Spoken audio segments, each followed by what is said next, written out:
Lorna, and today we're going to be talking about texture with polymer clay. So I have rolled out, and sometimes just squished out, some polymer clay here, and I have a variety of things that I'm going to be using to texture my clay. So I have everything from an L wrench, also known as a hex wrench, screwdriver. This is a recycled piece of a potato bag, so red potatoes. I have some pasta. These are just little wheels. Some bubble wrap from a bubble mailer. A piece of lace. Some elbow macaroni. An artificial flower. You could use real flowers, but real flowers are a one-time use. This you can use over and over again. In a little ball of tinfoil. This is a great way to think about things that would normally go into the landfill, into the trash, and reusing them for art projects, because a lot of these things you can also use to paint with acrylic paint, or go in with some crayons and do a resist. There's all sorts of things that you can do with these items that may not necessarily be used for art. And not just these items, but you can make prints out of anything. You could take a little kitty chip clip and press that into some clay, and that would be really cool. You could roll over some yarn and see what you get there. There's limitless options. I've done a few videos where I use a paintbrush to add texture to polymer clay, but I'm just gonna go over a few of my favorite things. So I'm gonna go one by one and push those out of the way. So the things you're going to need are polymer clay. If you just wanted to test this out and not bake it, you could also use a modeling clay for this, just to play around, or a paper clay might work. Air dry clay would work as well. So I just have this artificial flower, and you're gonna need a rolling pin, as well as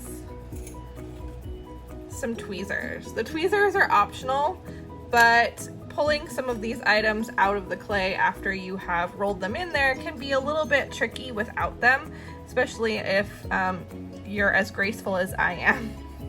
So I'm just going to place my flower where I want it.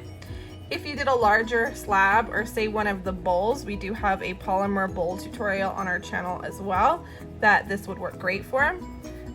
You could position it wherever you want. I'm just doing some little sample sizes here so that you can get the general idea of what it would look like. So I'm just going to take my rolling pin, and I'm gonna roll from the center out onto my clay. I wouldn't use a really thin piece of clay for this because you're going to be rolling it with this. So I would start a little bit larger than 1/4 inch, or whatever your clay recommends. So I'm just going to roll those leaves, those petals, right into my clay. And I'm rolling from the stem outwards on all the sides. Then I'm just going to take this part and push in so that the center part gets marked, because I can't really roll over this with my rolling pin. I'm just going to gently push. Now this has a nice part for me to be able to pluck out of my clay, so that's how I'm going to grab it. And now I have a flower. Let's see if I can, pressed into my clay. And you can see some little imperfections. That's just because I didn't roll out my clay very cleanly before doing this. But for your final piece, you would want to do that.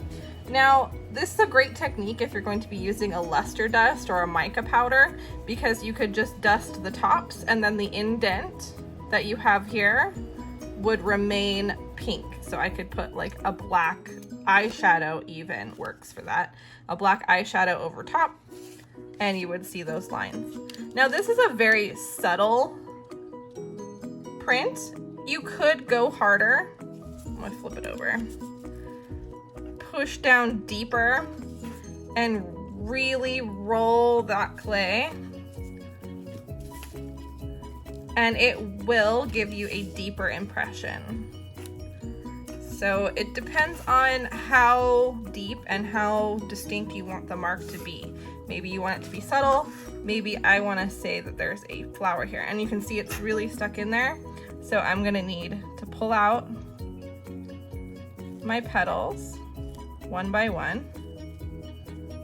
Just lift those out.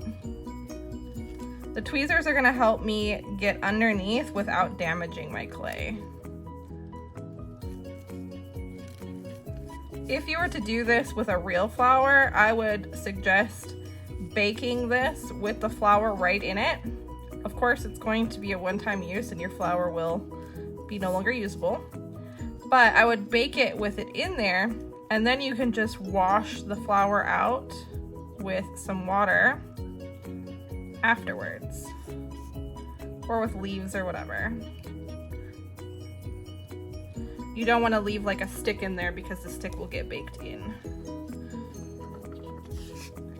So you can see that is a way more distinct flower because I pressed significantly harder. Oh, that's a really good. And this is just a subtle way to add some texture and some interest to a piece that is all one color. And again, you could take your mica powders and go over that. So moving on, I'm just going to recycle this clay for another project. So when you're experimenting with textures, you don't have to keep the pieces that you make. You can just roll it up and try again, or try it with something else. A lot of the pieces that I use for practice have been reused from other projects, and they're just hanging out. So I'm gonna get a nice smooth surface here by rolling over. I'm gonna go in with my tinfoil. So tinfoil is a fun one because you could shape it like a cube by just pressing the corners, and you could get little square marks. You could make a triangle or a diamond, do a little triangle, right? And you can make a triangle stamp. So the possibilities with this are limitless. So I think the triangle is gonna be cool. So I'm gonna shape that just a little bit more, and I'm just pushing in so I have 3 sides. The more you condense this, the smaller the texture is going to be. So if you plan on doing a looser triangle, you can just take your tin foil and form it into a triangle to begin with. Okay, so I think that's gonna be cool. And I have a few different sides that I can texture with, which is really fun. But I'm just going to take this like a stamp, and I'm gonna press it into the clay. And I'm just going to press and kind of give it a little wiggle. I'll do a couple. Press and give it a little wiggle. And again, how hard you press is how deep these impressions are going to be. And so that just gives you a little abstract texture there. Now you could do the whole thing, and you could use different sides if you just want it to be textured. And again, this would be really cool with some gold, like luster dust or something, or even some copper luster dust would look really cool with this. And that's a really great way to just add some texture to your clay. Right now, I think this would be really cool just to cut out and make a pendant out of. I think that would be a really interesting thing, or even texturing the bottom of a bowl with this and then rolling the rest into a bowl.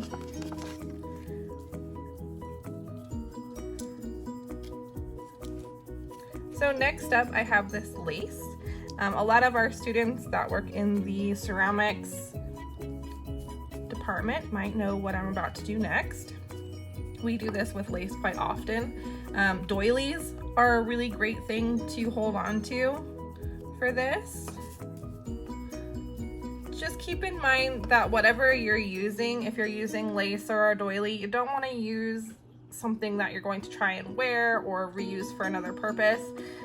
This is going to forever be a polymer clay piece of lace, and that's just because the clay gets stuck in there and you can't really wash it so easily because this is an oil-based plastic and you don't want to put it through the wash.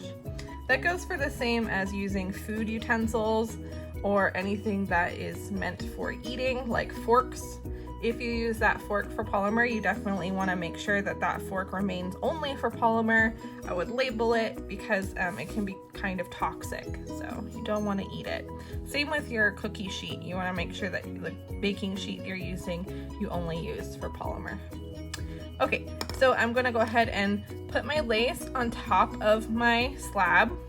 And my slab is about 1/4 inch thick. It's going to get a little thinner, but not much. If you want your thickness to remain 1/4 inch, make it thicker to start.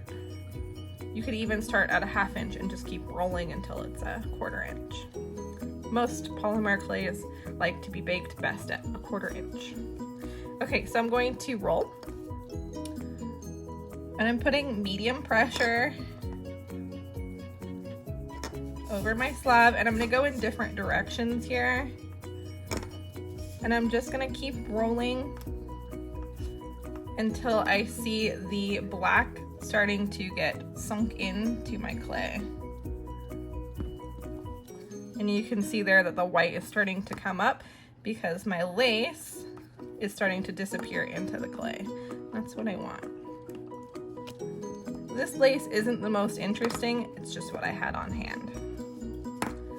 There's some lace that you can get that has pretty floral designs. You can get ones that have rainbows and bears and all sorts of stuff. So I'm just gonna pull this out slowly because I don't want to tear my lace.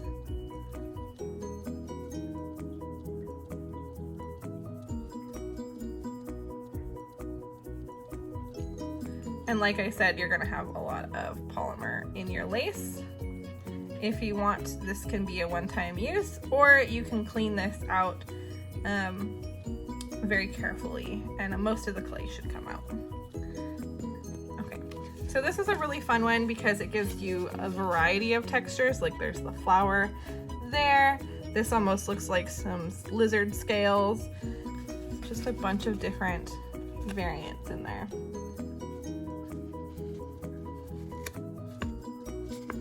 It's a great way to texture. And to get this off, I would actually recommend, if you're texturing on a 3-dimensional piece, you won't have to worry about this, but if you're texturing to make jewelry, I would do it on a piece of parchment paper, cut it out, pull off the scraps, leave it on the parchment paper and bake it that way.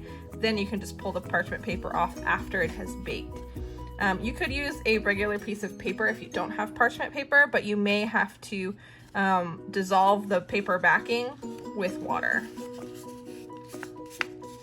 You can get it up like I'm doing here, but it will warp the clay a little bit, and then you could shape it. So it's pretty forgiving. You don't want to touch your texture too much because it will lose the print. Okay, so next up I have some pasta. I have my little noodles, and some things are multi-texture, so I can get a lot of uses out of this. I can put my pasta on and kind of roll it in. I'm gonna need my tweezers to pull that guy out. Or I can take my pasta and use it for the little round openings and make lots of little prints that way. There's so many different types of pasta that this is a really fun one. Like you can get some like star-shaped ones or rigatoni and roll it into your pasta. I would show you that, but I just don't have any of that pasta right now. Some little elbows. I like the way that the elbows have that little rainbow swirl almost. Push some more in there. Just a little rainbow swirl there. That's a really cute one. And if you did it, you could make it like a scalloped edge. Let me show you. Again, this is some recycled clay here. That's why it has all sorts of strange marks in it. So you could actually take multiple pasta, line it up for accuracy, press those in. I'm gonna pull that guy out, press that in. So with 2 pasta, you can really get some cool stuff. So this almost makes a little scalloped edge there. Pretty cool.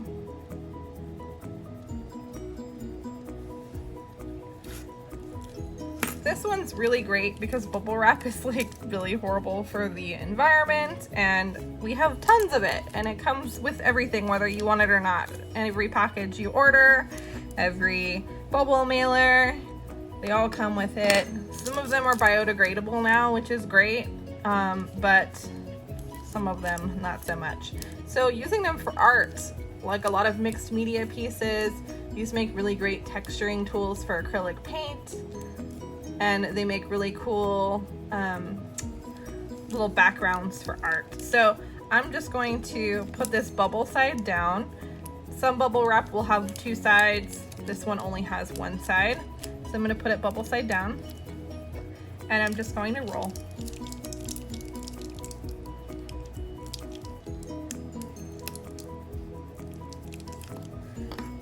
And then I'm gonna pull out my bubble wrap. And you can see I have perfectly spaced circles and just a really funky, cool texture. This would be great for like an underwater scene, for like some scales, maybe a turtle backing or something, or little turtle paws. Cute.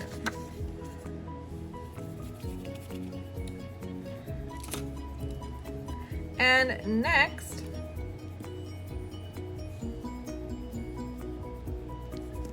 I have this white, and I am going to do the potato bag. So the potato bag is plastic, again, not super great for the environment. So I am just going to press that on where I want it. This would be great with like a strawberry pot, you know, the little green ones, that you could cut pieces out of that and use that. Kind of has a little bit of a square, kind of a checkerboard pattern. And I'm just gonna roll that guy in.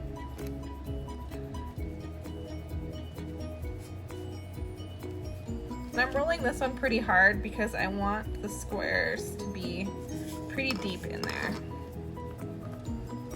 My white clay is a little bit on the mushy side. Not sure why. Maybe it's the brand. Pull that guy out. And then I just have some cool squares. You can smooth out any little texturing bumps that you don't like as well by just tapping them.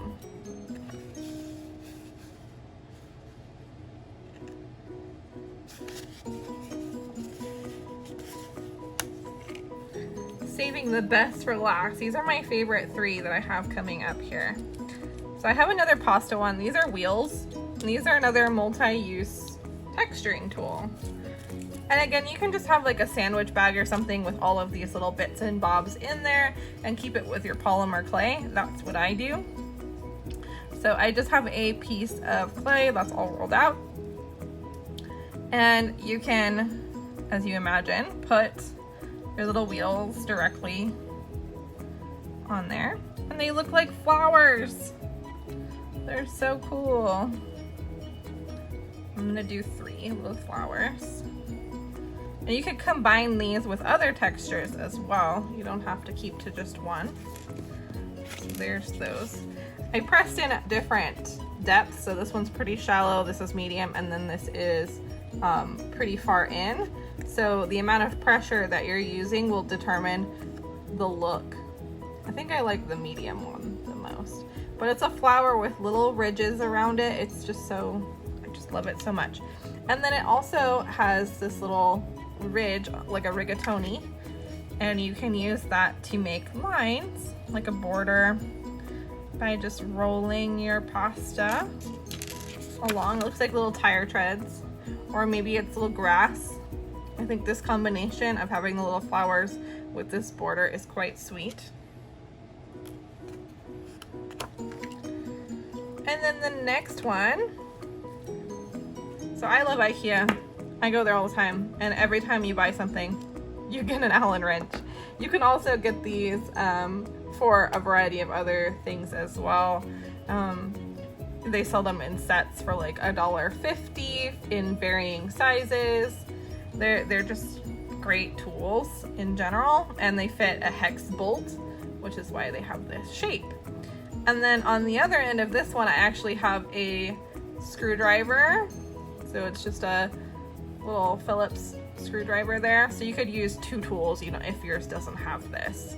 But I like this one because it's a multi-tool. Multi-tools save space. Okay, so for this one, the Hex Wrench, I have some yellow because this makes a wonderful honeycomb pattern. So you can line up your hexes.